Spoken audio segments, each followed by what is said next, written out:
আজকে কিছু কথা বলবো আপনাদের সাথে। ইনশাআল্লাহ কথাগুলো শোনার পরে রাতে ঘুম হবে কিনা টেনশন আছে, ঠিক আছে? তাহলে ঘুমের ওষুধ কেনেন আগে ভাগেই। আচ্ছা, একটা হাদিস থেকে আজকে আলোচনা করতে চাই। আমি সকাল থেকে ঘুম থেকে ওঠার পর থেকে এই হাদিসটা নিয়ে বসে আছি আর কি, এবং এই হাদিসের উপরে আমি এর আগে দুটো দার্স দিয়েছিলাম। একটা রংপুর অঞ্চলের দিকে কুড়িগ্রাম, আরেকটা সম্ভবত ঢাকায় গাজীপুর এই জায়গার দিকে। তো একটা কথা বিশ্বাস করবেন যে বই পুস্তক পড়লেই সব জ্ঞান অর্জন করা যায় না। মানুষ জ্ঞান পায় বুদ্ধি থেকে, তার অভিজ্ঞতা থেকে, কিতাবাদি থেকে, উস্তাদের সোহবত থেকে, এবং সরাসরি আল্লাহর পক্ষ থেকে। মানুষ সরাসরি আল্লাহর পক্ষ থেকে জ্ঞান পায়। একটা হাদিস আপনি যেটা বুঝতে পারছেন, আরেকজন আলেম একই হাদিস থেকে আরও অনেক বেশি কিছু বুঝতে পারছে। এমন হয়, যারা উস্তাদ আছেন আমার কথাটা বুঝতে পারবেন। তো জ্ঞান এর চূড়ান্ত উৎস হচ্ছেন আল্লাহ রব্বুল আলামিন। আল্লাহ পাকের পক্ষ থেকেই জ্ঞান আসে, এবং এই পৃথিবীর অন্যতম জ্ঞানী মানুষ খিদির আলাইহিস সালাম, যার সম্পর্কে আল্লাহ পাক সূরা কাহাফের মধ্যে বলেছেন যে সে ছিল আমার বান্দা। ফাওয়াজাদা আবদাম মিন ইবাদিনা, মূসা আলাইহিস সালাম আমার বান্দাদের মধ্যে একজন বান্দাকে পেলেন। মানে মূসা আলাইহিস সালাম খিদির আলাইহিস সালামকে পেলেন। ফাওয়াজাদা আবদাম মিন ইবাদিনা, এই খিজির সম্পর্কে আল্লাহ পাক বলছেন আতাইনাহু রাহমাতাম মিন ইনদিনা, খিদিরকে আমি আমার পক্ষ থেকে জ্ঞান শিক্ষা দিয়েছি। বলি সুবহানাল্লাহ। খিজিরকে আমি আমার পক্ষ থেকে রহমত দিয়েছি। কি দিয়েছি? রহমত দিয়েছি। ওয়া আল্লামনাহু মিন লাদুন্না ইলমা, এবং আমি আল্লাহ আমার পক্ষ থেকে খিজিরকে জ্ঞান শিক্ষা দিয়েছি। তো আল্লাহর পক্ষ থেকে জ্ঞান আসে, এটাই চূড়ান্ত, এবং এই জ্ঞানটার উৎস হচ্ছে আল্লাহর ওয়াহি, অর্থাৎ কোরআন এবং সুন্নাহ। এখন এই কোরআন এবং সুন্নাহর জ্ঞানটা হচ্ছে একটা মহাসাগরের মতো। 100 বছর এগুলো নিয়ে গবেষণা করলেও এই মহাসাগরের এক ফোঁটা জ্ঞান আমরা অর্জন করতে পারবো না। এটাই বাস্তব। এ কারণেই জ্ঞানী মানুষটা কখনো জ্ঞানের অহংকার করে না। যার ভিতরটা পরিপূর্ণ সে খুব একটা বাজে না। খালি কলসি যেগুলো সেগুলো বাজে, ভরা কলসি যেগুলো সেগুলো কিন্তু বাজে না। সাগরের কথা একটা লেকচারে বলেছিলাম, সমুদ্রের নিচে অনেক সম্পদ আছে, কিন্তু সমুদ্র খুব শান্ত থাকে। যার ভিতর যত বেশি সম্পদ, যত বেশি জ্ঞান, যত প্রজ্ঞা, সে তত শান্ত বিনয়ী হয়। আর যার ভিতরে জ্ঞান কম, যার ভিতরে সম্পদ কম, প্রজ্ঞা কম, হিকমা কম, তার লাফালাফি তত বেশি হয়। কোনো কোনো ক্ষেত্রে আমরা দেখেছি, দুর্ভাগ্যজনক, বাংলার জমিনে এগুলো আমাদের দুর্ভাগ্য, আমাদের জন্য লজ্জা, আমাদের অপমান, যে ওয়াজ মাহফিলের প্যান্ডেলগুলোকে কোনো কোনো জায়গায় সার্কাসের মঞ্চ বানিয়ে ফেলা হচ্ছে। মানুষকে ডিজে জিকির শেখানো হচ্ছে, মানুষকে উঠবস করানো হচ্ছে, কোনো কোনো ক্ষেত্রে মানুষকে চা কফি খাওয়ানো হচ্ছে স্টেজের মধ্যে। আর সুবহানাল্লাহ, এই শ্রেণীর মানুষ যখন আলেমদের বিরুদ্ধে কথা বলা শুরু করছে, তার বুঝতে আর বাকি নাই যে দিন ইসলাম কোন জায়গায় চলে যাচ্ছে দিন দিন। কিছু কিছু মানুষ যাদেরকে নিয়ে ট্রল করত, তারা এখন এমপি পদের ভোটে লড়ছে। আর আমাদের সমস্যা কি জানেন? আমরা খুব ইস্যু পাগল আর ট্রল পাগল জাতি। এটা আমাদের একটা চরম বাজে অভ্যাস, বাজে স্বভাব। জাতিগতভাবে আমাদের সবচেয়ে বাজে স্বভাবগুলোর মধ্যে একটা হচ্ছে আমরা ট্রল পাগল জাতি আর ইস্যু পাগল জাতি। ট্রল করতে করতে করতে করতে ওই ব্যক্তিকে আপনি এখন এমপি বানিয়ে দিচ্ছেন।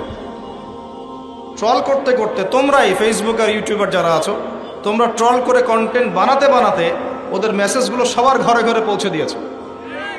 এখন তারা এমপি পদে লড়ছে।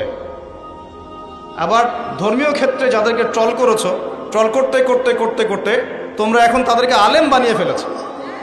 তারা এখন বড় বড় আলেমদের ভুল ধরা শুরু করে, মানুষকে ওয়াজ মাহফিলের মধ্যে সার্কাস শেখাচ্ছে, মানুষকে এমন জিকির শেখাচ্ছে যে জিকিরের সাথে রাসূল সাল্লাল্লাহু আলাইহি ওয়াসাল্লাম সাহাবীদের দূর দূরান্তের কোনো সম্পর্ক নাই। শুধু উমর রাদিয়াল্লাহু আনহু যদি বেঁচে থাকতেন সবগুলোকে পিটাই সাইজ করে ফেলাইতেন একদম। আল্লাহর কসম করে বলছে, বিশ্বাস করেন, উমর রাদিয়াল্লাহু আনহুর মতো একজন শাসক যদি থাকতো না তাহলে সব ডান্ডা মেরে ঠান্ডা করে ফেলানো যেত। এক ব্যক্তি উটের পিঠে একটা বোঝা চাপিয়ে দিয়েছিল। উমর রাদিয়াল্লাহু আনহু যুগের কথা বলছে।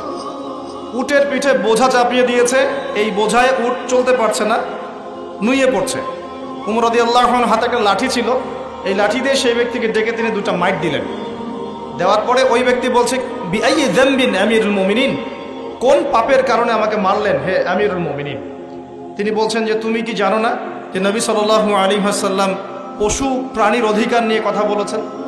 তোমার পিঠে যদি এই বোঝা চাপাতাম তুমি কি নিতে পারতে?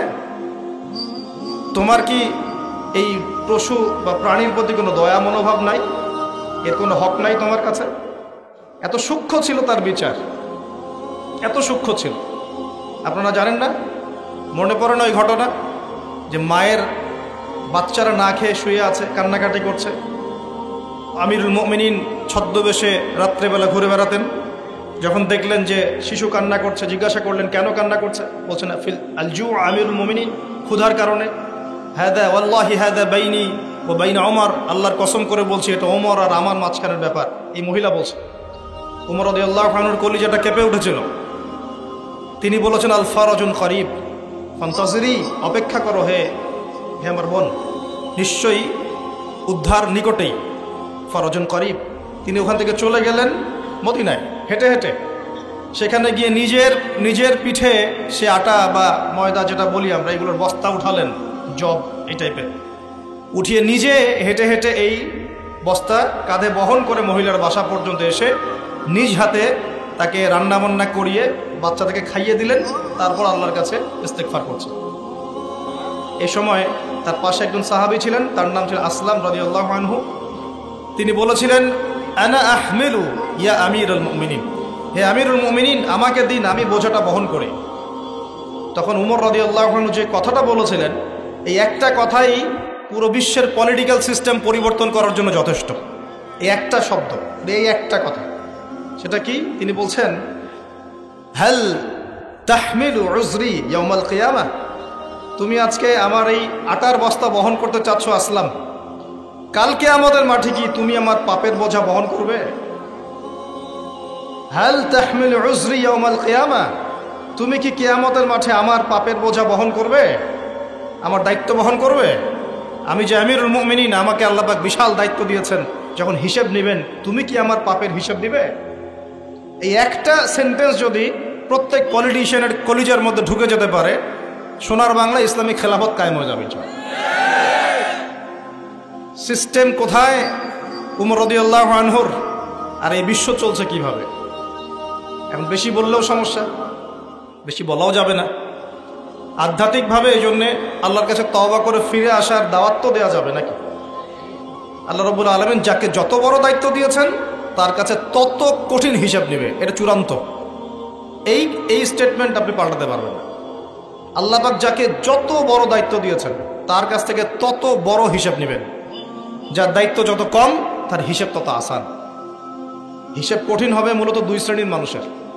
এক, যারা এই যে আমরা দিন ইসলামের রিপ্রেজেন্টেটিভ, দিনের আলেম, দিনের বক্তা, দিনের দায়ী, দিনের মুফতি, মুহাদ্দিস, মুফাসসির, আমাদের হিসেব কঠিন। আর সেই দিনের কাণ্ডারি হয়ে দিনকে আজকে কোনো কোনো জায়গায় রঙ্গমঞ্চ বানিয়ে ফেলা হয়েছে। একটু ভয়ও করে না, বুকটাও কাঁপে না। ওয়াজ মাহফিল স্টেজে বসে মানুষকে দিনের নসিহত করার তো দূরের কথা, ডিজে জিকির শেখানো হচ্ছে, উল্টাপাল্টা জিকির শেখানো হচ্ছে, লাফালাফি করা হচ্ছে, হাসি তামাশার পাত্র বানানো হচ্ছে, ট্রল করা হচ্ছে, ফাইজলামি শুরু করেছে ওয়াজ মাহফিল নিয়ে। 1 ঘন্টা 1.5 ঘন্টা মানুষ কথা বলবে, দূর দূরান্ত থেকে মানুষ এসেছে, প্রতিটা সেকেন্ড এবং মিনিট এখানে ইম্পর্টেন্ট। মানুষ এসেছে একটা কনস্ট্রাকটিভ কোনো বিষয়ে আলোচনা শুনতে। বেহুদা মার্কা জিকির দেখতে এসেছে, লাফালাফি লাভঝাপ দেখতে এসেছে। তারা এখানে ফাইজলামি করতে আসছে, মাথা ঝাঁকাচ্ছে আর হুহা করছে আর গান গাচ্ছে আর গীত গাচ্ছে আর কি যে করতেছে, আস্তাগফিরুল্লাহ, কি একটা অবস্থা। এগুলো ইসলাম? আপনাদের মনে হয় নবী সাল্লাল্লাহু আলাইহি ওয়াসাল্লাম মসজিদ নববীতে বসে এগুলো করতেন? আর সাহাবীরা বসে থাকতেন সামনে এভাবে? চিন্তা করা যায়।